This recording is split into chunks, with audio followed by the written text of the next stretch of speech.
Welcome back to another Thursday episode, dear mindsetwin family. So excited to have you here. My name is Lisa Ramoschkat, but I'm not by myself, as you can see. This is Jörg-Peter Klöppel, head of mental performance at Red Bull's APC.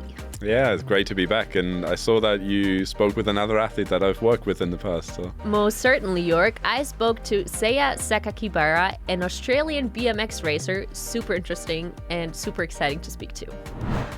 When I sat with that feeling of like, okay, it's happening, I'm really quitting, it was just this kind of nagging feeling of like, you're not done yet. I can't quit now.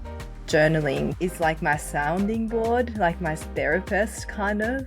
I can just like write every thought in there, and then by the end of everything I kind of then start writing like positive things. Such an incredible athlete, Jörg. I really enjoyed speaking to her. She has so much depth and really developed so much. You could hear that throughout that interview. Yeah, and I think we need to also take a step back and look at the sport that she's actually doing. It might look relatively easy when you look at videos and stuff, but I've stood on top of one of those ramps. Yeah, maybe to some people it looks a bit easier, but you know, the actual drop in at the beginning, it's a really, really high and steep a hill, and they're lined up, you know, right next to each other, and it's actually a really dangerous sport as well. The really dangerous things can happen that she mentioned as well. Yeah, we definitely spoke about those dangers that she also overcame, and a thing that really stuck with me after finishing or after closing up this interview was her journaling. I really loved how she elaborated on that and how she shared with us like the importance of this tool, really. What about journaling? How important of a tool is that? Do you do that with your athletes? Yes, of course. And personally, I do it myself as well. I think it's such an effective tool which really doesn't take up a lot of time and also doesn't take up a lot of energy compared to other things. So this is almost like a mental recovery tool as well, to really finish off or close certain moments or days. You know, some of the athletes spend sometimes hours on physical recovery techniques, whether it's ice baths, massage, any kind of passive therapies like compression and all of these things, and it takes so much time. And compared to that, journaling is 5 minutes and it's done. But it really helps us to organize our thoughts and, like I said, finish an event, finish a day. No front, but I guess you're not an athlete like Saya is, for example. She uses it to prepare for her competitions, to get into that zone that she needs to be in. What do you journal about? My day. I journal in the morning and in the evening. Just really short questions for the morning, short questions for the evening. I think this has become more popular in recent times as well. These sort of gratitude journals, 5-minute journal, 6-minute journal, 10-minute journal. It's really become quite popular, and people use it for different purposes. So, you know, she might use it for the competitions, but everyone can use it for the purpose that they find that they need it for. So do you journal as well? I journal so much, honestly. I really do. Not on a regular basis. I wouldn't say that I have a routine. That's what it sounded like for you in the morning and in the evening.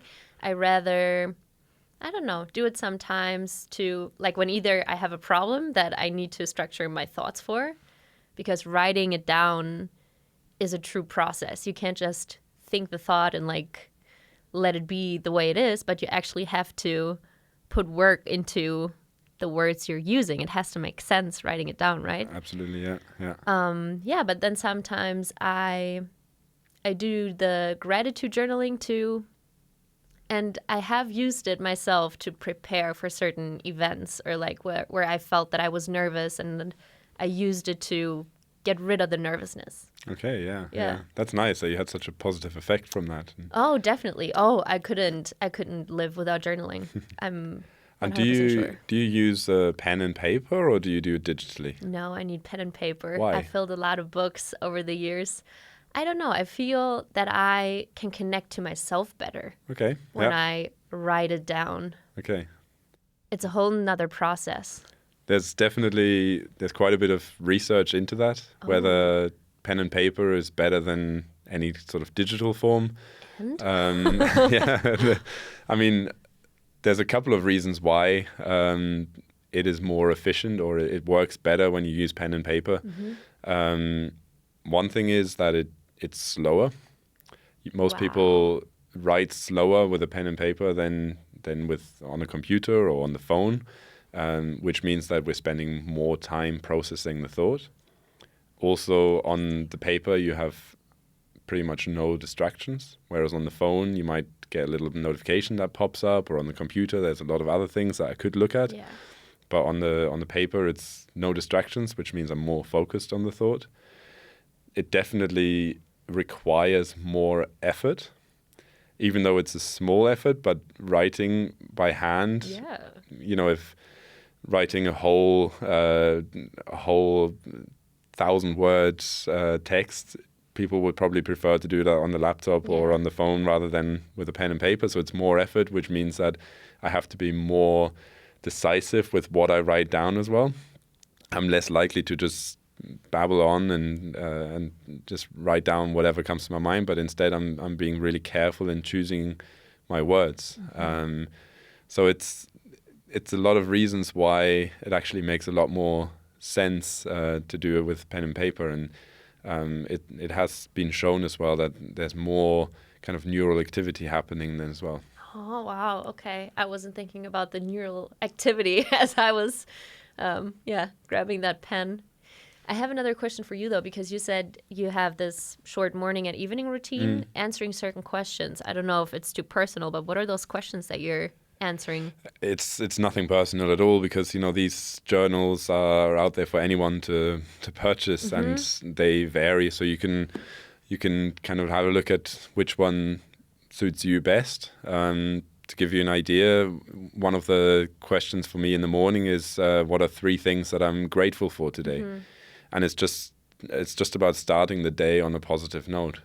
Mornings can be a little bit tough for some people.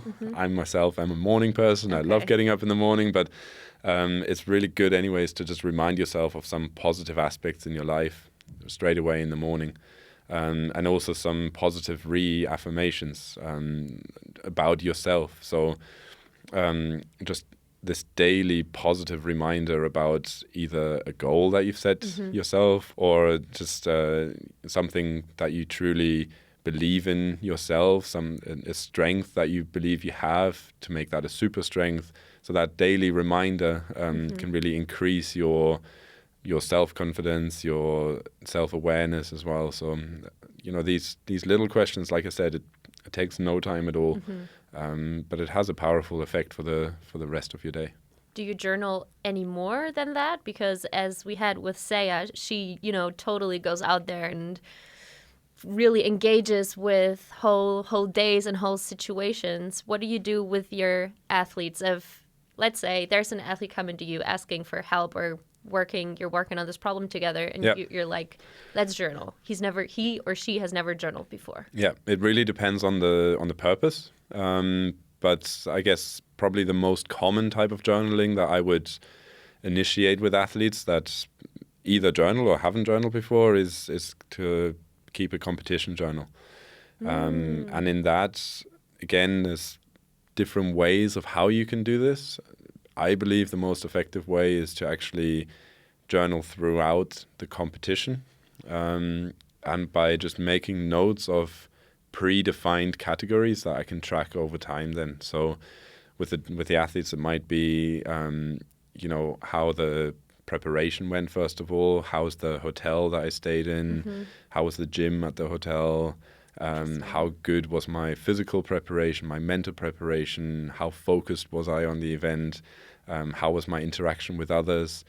All these different factors to just, either if they're not so keen on the idea of journaling, you can actually just put this in a rating. So from 1 to 9, how good was the quality of the hotel? How good did I sleep? How many hours did I sleep? Just keeping it really simple by just literally having to tick some numbers. Or the better way, of course, is to actually focus a little bit more on it and write down a short sentence, a short paragraph on each of these categories. And the more I do this, the more I can reflect on each competition, but also really start to learn from it. Like you said earlier, the moment I write something down, it's not just a thought in my head anymore that's just floating around, and I never quite grasp it. I never quite process it and spend time on it. But then when I write it down, I really start to process it and start to think about it. So if, for example, I begin to notice that, that the sleep before the competition is or isn't important for how I perform, then that I become more aware of that if I continue to write it down after each competition. What about manifestation? Because as you were asking if I'm journaling, I was just thinking back to this one very specific situation. I work in basketball as well, and there was one coach who, for some reason, really, he hated me. He gave me a really hard time live on the air. He would talk down on me, yell at me even, and I would take that on. So the next time I would face him, I was nervous before. So I sat down and envisioned the situation the way I wanted to. I wrote down I feel confident. I know that I prepared well. I speak fluently and loud and blah, blah, blah. So, that's how I did it. And that's how I, at least for myself, nobody told me how to do it, manifested the situation that I wanted to. That's a really great example. I think that's a really powerful, it shows the power of the tool. And actually, I guess in this case, it was enough for you to just write it down once, or did you write it down day after day or kept looking back at it? Or how? I kept looking at it. I wrote it down a couple of days before. I knew this situation was probably going to come up again. Yeah. And I wrote it down and I reread it. Yeah. So you actually, in some ways, you became your own coach and taught yourself how to do it, which is, something that people underestimate themselves, the power of what they can do for themselves. So just by writing it down and reminding yourself of that, you actually manage to change your mindset. You don't always need someone like myself or a psychologist or whoever to help you through that. Sometimes with these day-to-day things, we can be our own coach and help ourselves through it. Yeah, so cool. So for anyone out there listening, being yeah, I don't know, I'm not a diary guy. What do you tell them? Why not? Try it. I mean, that's the best thing I can say, right? It's if you feel like it's not for you, but you've never tried it.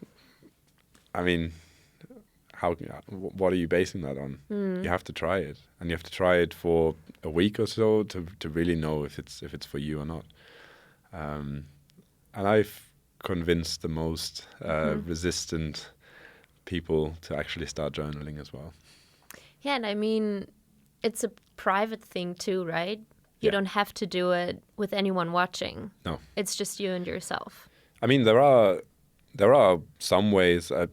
There's couple journals, and you can actually, something I've done in the past is also a journal between the coach and the athlete. So there are specific cases where actually this journal becomes a bit of a social thing as well. But you're completely right. It's more than anything, it's a private thing, which again, the idea of using a pen and paper makes it so much more private, because it feels like this is a physical book and no one can log into it, hack into it or anything like that. It's physical. It's just here. It's nowhere on the internet. So yeah, absolutely. It's very private. Yeah, but so cool and so effective if you actually stick with it and actually, lean into the whole process, really. Yeah. So cool. Again, thank you so much, Jörg. Those insights were amazing. And you could tell I really love journaling. So you should really grab a pen and a paper or a book, whatever you got at home, and just shoot and give it a try. And if you want to and feel comfortable doing so, please let us know how it went. Drop us an email on mindsetwin@redbull.com. Remember to watch all our episodes on YouTube. We got a brand new Mindset Win YouTube channel. We would love for you to check that out. And of course, listen to all the episodes on your favorite podcast platform and hit follow and subscribe so you don't miss a thing. Very excited for you to be on this journey with us, and make sure to tune in next Tuesday for our next interview.